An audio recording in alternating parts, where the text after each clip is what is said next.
जय हिंद दोस्तों, स्वागत है आप सभी का। दोस्तों इस सीरीज में हम कर रहे हैं एनसीईआरटी पर आधारित प्रश्न। दोस्तों ये बुक है दृष्टि आईएएस के द्वारा प्रोवाइड की गई है। ये भारतीय इतिहास है, जिसमें भारतीय इतिहास ये एनसीईआरटी पूरा का पूरा एनसीईआरटी पर आधारित है, जिसमें आधुनिक भारत यानी कि सारा पूरा भारत इतिहास दे रखा है और ये थ्राउट बेस्ड क्वेश्चन है। दोस्तों इससे अलग हम भारत का भूगोल भी कर रहे हैं, जो एनसीईआरटी पैटर्न पर आधारित है। चलिए दोस्तों, ये 6 क्लास से लेकर 12th क्लास की एनसीईआरटी दी हुई है। ये दोस्तों 6 क्लास की एनसीईआरटी है, जिसमें दोस्तों आज का जो हमारा टॉपिक है वो है हमारे अतीत। हमारे अतीत में क्या है, क्या, कब और कहाँ, कैसे आरंभिक मानव की खोजें, इन दोनों को करेंगे दोस्तों। तो चलिए दोस्तों शुरू करते हैं आज की क्लास को। दोस्तों क्लास शुरू करने से पहले अगर आपने इस चैनल को सब्सक्राइब नहीं किया तो सब्सक्राइब करके रखें और बेल आइकन। दोस्तों यह है आज का हमारा चैप्टर, 6 क्लास का है ये चैप्टर, हमारे अतीत। हमारे अतीत में 6 क्लास का चैप्टर है, क्या, कब, कहाँ और कैसे, जिसमें दोस्तों पहला प्रश्न। चलिए इसको देखते हैं प्रश्न को।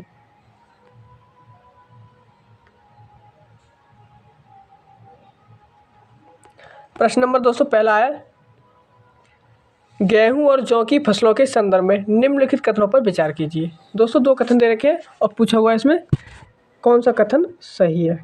दोस्तों पहला कथन है, मनुष्य द्वारा सर्वप्रथम इन्हीं फसलों को उपजाने की शुरुआत की गई थी। दोस्तों गेहूं और जौ।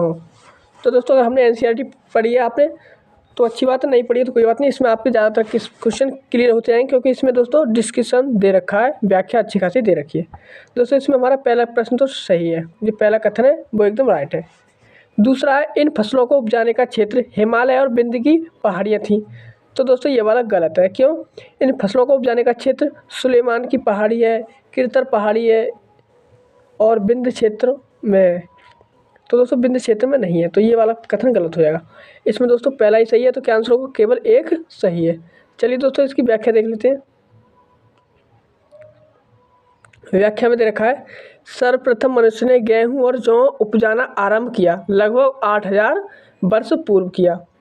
इन फसलों को उपजाने का कार्य सुलेमान और किरतर पहाड़ी क्षेत्रों में हुआ था, ना कि विंध्य क्षेत्रों में, इसलिए दूसरा कथन हमारा गलत है। गेहूं और जौ उपजाने के प्राचीनतम साक्ष्य मेहरगढ़ बलूचिस्तान से प्राप्त होते हैं। अगला पॉइंट है, नवीनतम तथ्यों के अनुसार चावल उपजाने के प्राचीनतम साक्ष्य संत कबीर नगर के लहुरा देव में पाए गए हैं। ये साक्ष्य लगभग 9000 वर्ष से 8000 वर्ष पूर्व के हैं। अगला पॉइंट है, गारो तथा मध्य भारत के विंध्य पहाड़ी क्षेत्र अन्य कुछ ऐसे क्षेत्र हैं जहां कृषि का विकास हुआ है। तो दोस्तों इसमें ये कुछ इंपॉर्टेंट फैक्ट भी दे रखे हैं, उनको भी याद रखना। चलिए दोस्तों दूसरे प्रश्न की ओर बढ़ते हैं। दोस्तों यह है दूसरा प्रश्न, भारतीय उपमहाद्वीप के संदर्भ में निम्नलिखित कथनों पर विचार कीजिए। दोस्तों पहला कथन है इसमें, आरंभिक नगरों का विकास सिंधु व इसकी सहायक नदियों के किनारे हुआ है। दोस्तों सिंधु घाटी जो सभ्यता है उसमें सिंधु नदी के किनारे इसके क्या हुए, नगरों का विकास हुआ है। तो दोस्तों ये वाला तो हमारा सही हो जाएगा। दूसरा है, गंगा व इसकी सहायक नदियों के किनारे नगरों का विकास 5000 वर्ष पूर्व हुआ है। तो दोस्तों ये वाला गलत है। क्यों? दोस्तों लगभग 2500 वर्ष पूर्व नगरों का विकास हुआ है, ना कि 5000 वर्ष पूर्व। दूसरा गलत हो जाएगा, पहला सही हो जाएगा। तो क्या आंसर हो जाएगा इसमें, कौन सा सही है? तो केवल एक सही है, ऑप्शन ए राइट आंसर होने वाला है इसमें। चलिए दोस्तों इसकी व्याख्या देख लेते हैं। व्याख्या है, कथन फर्स्ट सही है, लगभग 4700 वर्ष पूर्व सिंधु व उसकी सहायक नदियों के किनारे आरंभिक नगरों का विकास हुआ। इन्हीं नगरों में विकसित सभ्यता सिंधु सभ्यता के नाम से जानी गई थी। गंगा व इसकी सहायक नदियों के किनारे नगरों का विकास लगभग 2500 वर्ष पूर्व हुआ है, यानी सिंधु नदी के किनारे सभ्यता पहले विकसित हुई है। तो याद रखना, गंगा नदी के किनारे 2500 वर्ष पूर्व विकसित हुए नगर। चलिए दोस्तों अगले प्रश्न की ओर बढ़ते हैं। अगला प्रश्न क्या है? अगला प्रश्न है, गंगा नदी के दक्षिण में इसकी सहायक नदी सोन के आसपास का क्षेत्र प्राचीन काल में किस नाम से जाना जाता था? तो दोस्तों ये सोन नदी का जो क्षेत्र है आसपास, ये किस नाम से जाना जाता? तो ये दोस्तों मगध साम्राज्य के नाम से जाना जाता। मगध साम्राज्य याद रहेगा। व्याख्या देख लेते हैं दोस्तों इसकी। व्याख्या है, सोन नदी के आसपास का क्षेत्र प्राचीन काल में मगध कहलाता था। मगध प्राचीन काल का पहला बड़ा राज्य था। इसके शासक बहुत शक्तिशाली थे। उन्होंने एक विशाल राज्य स्थापित किया था। मगध साम्राज्य का उत्कर्ष ईसा पूर्व छठवीं शताब्दी में हुआ था। मगध साम्राज्य का वास्तविक संस्थापक लगभग 544 से 492 ईसा पूर्व बिंबिसार था। यह भी पॉइंट याद रखना।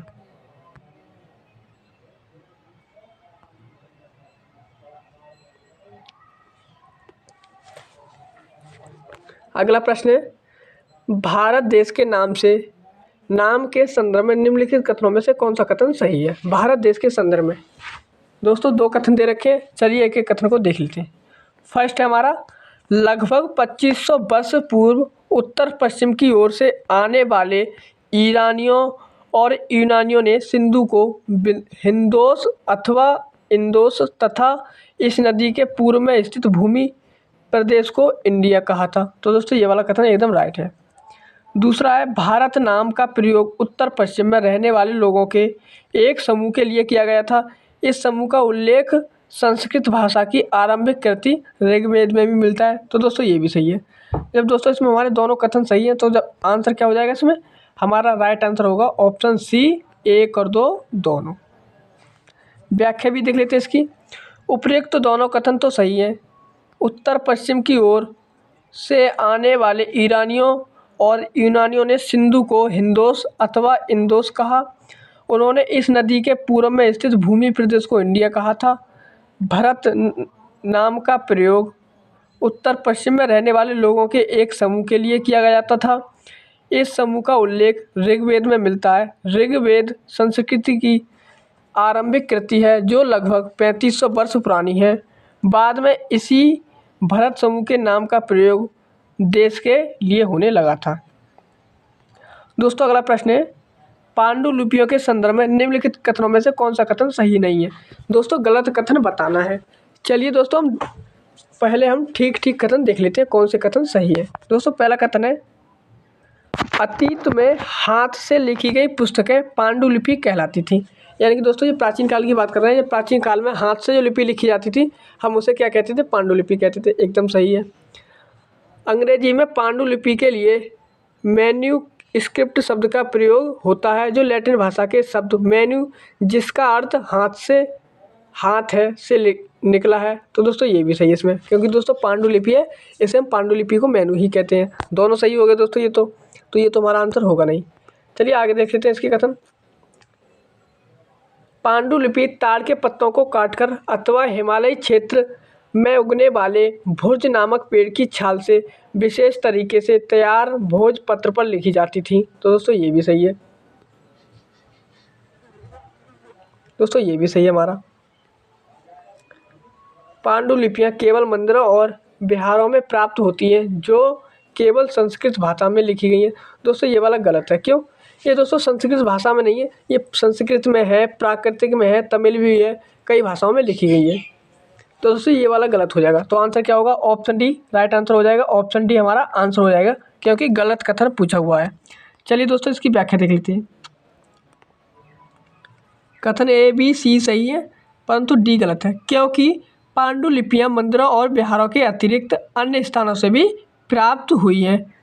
साथ ही ये पांडुलिपियाँ विभिन्न प्राचीन भाषाओं में प्राप्त हुई हैं जिसमें संस्कृत है, प्राकृतिक है और तमिल भी शामिल है। तो दोस्तों इसमें ये कई सारी भाषाएं शामिल हैं, संस्कृत, प्राकृतिक और तमिल। दोस्तों अगला प्रश्न है, अभिलेखों के संदर्भ में निम्नलिखित कथनों पर विचार कीजिए। दोस्तों अभिलेख के संबंध में पहला कथन है, ऐसे लेख जो केवल पत्थरों पर उत्कीर्ण किए जाते थे अभिलेख कहलाते थे। तो दोस्तों याद रखना, अभिलेख की बात करें तो केवल पत्थरों पर लिखे गए अभिलेख नहीं कहलाते थे। पत्थरों पर है, किसी सतह पर लिख दिया, किसी धातु पर लिख दिया तो हम उनको भी अभिलेख कहते थे। तो दोस्तों इसमें केवल शब्द दे दिया गया, ये इसलिए गलत हो जाएगा। केवल शब्द नहीं होना चाहिए था इसमें, तो इसलिए हमारा ये कथन गलत हो जाएगा। दूसरा है, कभी कभी शासक अथवा अन्य लोग अपने आदेशों को इस तरह उत्कीर्ण करवाते थे ताकि लोग उन्हें देख व पढ़ सकें तथा उनका पालन कर सकें। हाँ दोस्तों, ये इसीलिए ही इनका क्या उत्कीर्ण किया जाता था, जिससे कि लोग शासन के आदेश को देख सकें, समझ सकें, सुन सकें और पढ़ सकें। तो दोस्तों क्या आंसर इसमें सही हो जाएगा, ऑप्शन बी केवल 2 सही हो जाएगा। चलिए दोस्तों अगले प्रश्न की ओर बढ़ते हैं। पहले इसकी व्याख्या देख लेते हैं। ऐसे लेख जो पत्थर अथवा धातु जैसी अपेक्षाकृत कठोर सतह पर उत्कीर्ण किए जाते थे वे अभिलेख कहलाते हैं। अर्थात कथन एक गलत है। कथन दूसरा तो सही है। अभिलेखों में राजाओं, रानियों व अन्य लोगों के आदेश, कार्य विवरण, विषय आदि का उल्लेख किया जाता था। दोस्तों अगला प्रश्न है, अशोक का कांधार से प्राप्त अभिलेख निम्नलिखित में से किन लिपियों में लिखा गया है। दोस्तों कांधार अभिलेख, जो अशोक का कांधार अभिलेख है वो दोस्तों किस लिपि में लिखा गया है, तो वो लिखा गया है यूनानी और अरमाइक लिपि में। यूनानी और अरमाइक लिपि में लिखा गया है। ऑप्शन डी राइट आंसर हो जाएगा इसका। अशोक का कांधार अभिलेख इस क्षेत्र में प्रयुक्त होने वाली यूनानी तथा अरामाइक नामक दो विभिन्न लिपियों तथा भाषाओं में लिखा गया है। याद रहेगा कांधार अभिलेख ये यूनानी और अरमाइक भाषा में लिखा गया है।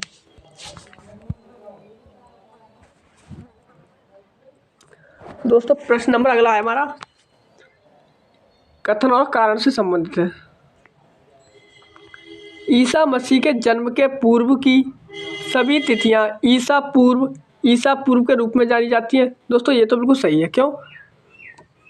ईसा मसीह से जो दोस्तों जन्म के पूर्व की बात करें, जिससे में हम कहते हैं कि ईसा पूर्व, 300 ईसा पूर्व, 200 ईसा पूर्व या 183 ईसा पूर्व कहते हैं, तो ईसा मसीह के जन्म की पूर्व की बात है, तो ये वाला तो सही हो जाएगा। दूसरा है कारणार, वर्ष की गणना ईसाई धर्म प्रवर्तक ईसा मसीह के जन्म तिथि से की जाती है। दोस्तों ये भी राइट है। तो क्या आंसर हो जाएगा? आंसर हो जाएगा ऑप्शन ए और आर दोनों सही है, और आर ए की सही स्पष्टीकरण है। ये हमारा इसमें आंसर हो जाएगा। चलिए दोस्तों अगले प्रश्न की ओर बढ़ते हैं। अगला प्रश्न क्या है इसमें हमारा, पहले इसकी व्याख्या देख लेते हैं दोस्तों। विकल्प ए सही उत्तर है। ईसा मसीह के जन्म की तिथि से वर्ष की गणना की जाती है। ईसा पूर्व को अंग्रेजी में बिफोर क्राइस्ट BC कहते हैं। हिंदी में वर्तमान तिथि प्रयोग में ई का चलन है, जिसे अंग्रेजी में AD एनो डोमिनी कहा जाता है। BC का अर्थ है बिफोर कॉमन एरा तथा CE का अर्थ है कॉमन एरा होता है। BP का प्रयोग बिफोर प्रेजेंट के लिए होता है। दोस्तों ये हमारा पहला चैप्टर हुआ यहाँ पर समाप्त। अब हमारा चैप्टर नंबर 2 शुरू होता है। चैप्टर नंबर 2 आरंभिक मानव की खोज में।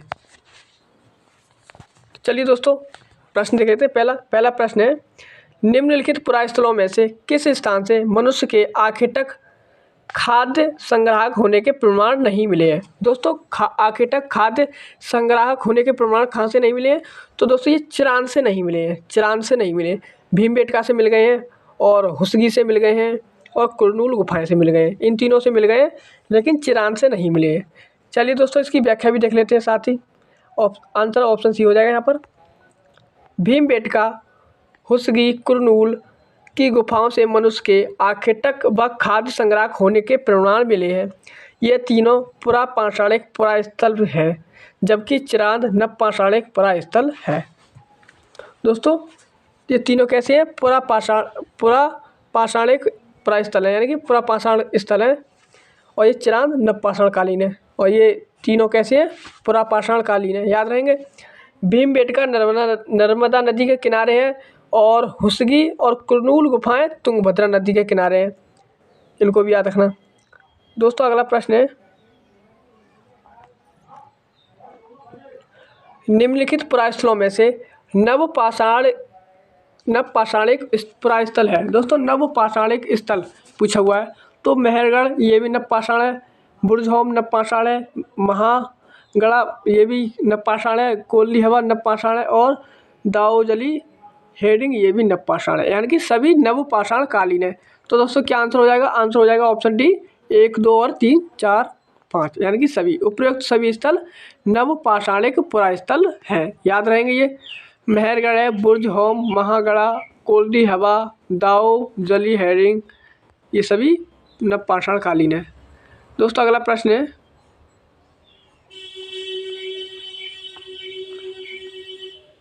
पुरापाषाण कालीन पाषाण औजारों के निर्माण के संदर्भ में निम्नलिखित कथनों पर विचार कीजिए। दोस्तों जो औजार के निर्माण होते थे उनके संदर्भ में 2 कथन दे रखे हैं, दोनों को अच्छे से पढ़ना है और बताना है उपयुक्त में से सही कथन कौन सा है। चलिए दोस्तों देखते हैं पहला कथन। पत्थर के इन औजारों के बनाए जाने का स्थान उद्योग स्थल फैक्ट्री साइट्स कहलाता था। तो दोस्तों ये वाला तो सही है, जहाँ पर ये पत्थर के औजार बनते थे हम उसे उद्योग का स्थान फैक्ट्री साइट्स कहते थे। तो पहला तो हमारा राइट हो जाएगा। दूसरा, इन पत्थरों के इन औजारों के निर्माण में प्रयोग की जाने वाली तकनीकी को दबाव सल्क तकनीकी प्रेशर फ्रैकिंग कहा जाता था। तो दोस्तों ये भी सही है, क्योंकि इसमें दबाव सल्क तकनीकी कहते थे। ये भी सही है दोस्तों, दोनों कथन सही हो गए। तो आंसर क्या हो जाएगा इसमें दोस्तों? हमारा आंसर हो जाएगा ऑप्शन सी। 1 और 2 दोनों सही है, ऑप्शन सी राइट आंसर हो जाएगा। चलिए दोस्तों अगले प्रश्न की ओर बढ़ते हैं। अगला प्रश्न क्या है हमारा, पहले इसकी व्याख्या देख लेते हैं। उपयुक्त दोनों कथन सही है। पुरापाषाण काल में पत्थर के औजार बनाए जाने के स्थान को उद्योग स्थल कहते हैं। कभी कभी लोग इन स्थलों पर अधिक समय तक रहा करते थे। पाषाण उपकरण निर्माण हेतु 2 तकनीकों का प्रयोग होता था। जो दोस्तों पहले ये पत्थर के औजार बनाए जाते थे, उनके लिए 2 तकनीकों का निर्माण होता था। पहली तकनीक है, इसको पत्थर से पत्थर टकराकर इम्प्रिंग स्टोन टू स्टोन कहा जाता था। इसमें एक पत्थर को हाथ से पकड़कर दूसरे पत्थर से हथौड़े की तरह चोट करके सिल्क निकाले जाते थे। दूसरी तकनीक है, इसको दबाव सल्क तकनीकी प्रेशर फाल्किंग कहा जाता है। इसमें क्रोड को एक स्थिर सतह पर टिका देते हैं और इस क्रोड पर हड्डी या पत्थर रखकर उस पर हथौड़ी नमा पत्थर से सल्क निकाले जाते थे। ये दोस्तों ये 2 तकनीकी हो गई इसमें। अगला प्रश्न है दोस्तों, निम्नलिखित में से राख के साक्ष्य किस पुरापाषाणिक स्थल से मिले हैं? दोस्तों राख के साक्ष्य, तो याद रखना राख के साक्ष्य कहाँ से मिले हैं? तो ये मिले हैं कुरनूल गुफा से। कुरनूल गुफा से राख के साक्ष्य मिले हैं। कुरनूल गुफा से राख के अवशेष मिले हैं। इससे स्पष्ट होता है कि पुरापाषाणिक आरंभिक लोग आग से परिचित थे। दोस्तों पुरापाषाणिक आरंभिक लोग कैसे थे? आग से परिचित थे। अगला प्रश्न है, मध्य पाषाण युग में जलवायु परिवर्तन से आए नए बदलाव के संदर्भ में निम्नलिखित कथनों पर विचार कीजिए। बदलावों से तापमान में वृद्धि हुई और घास के मैदान विकसित होने लगे थे। तो दोस्तों ये भी सही है, जब मध्य पाषाण काल में बदलाव आए, जलवायु परिवर्तन हुआ, तो वहाँ पर क्या हुआ दोस्तों? तापमान में वृद्धि हुई, घास के मैदान भी विकसित हो गए। इसी काल में मछली भोजन का महत्वपूर्ण स्रोत बनी थी। दोस्तों ये भी सही है। गेहूँ, जौ और धान जैसे अनाज प्राकृतिक रूप से उगने लगे थे। दोस्तों ये भी सही है। इसमें दोस्तों हमारे तीनों कथन सत्य हैं। सत्य कथन प्रश्न में पूछा हुआ है, तब आंसर क्या होगा? आंसर होगा 1, 2 और 3। ऑप्शन डी राइट आंसर हो गया। 1, 2 और 3 तीनों सही हैं। व्याख्या दे रखी इसकी।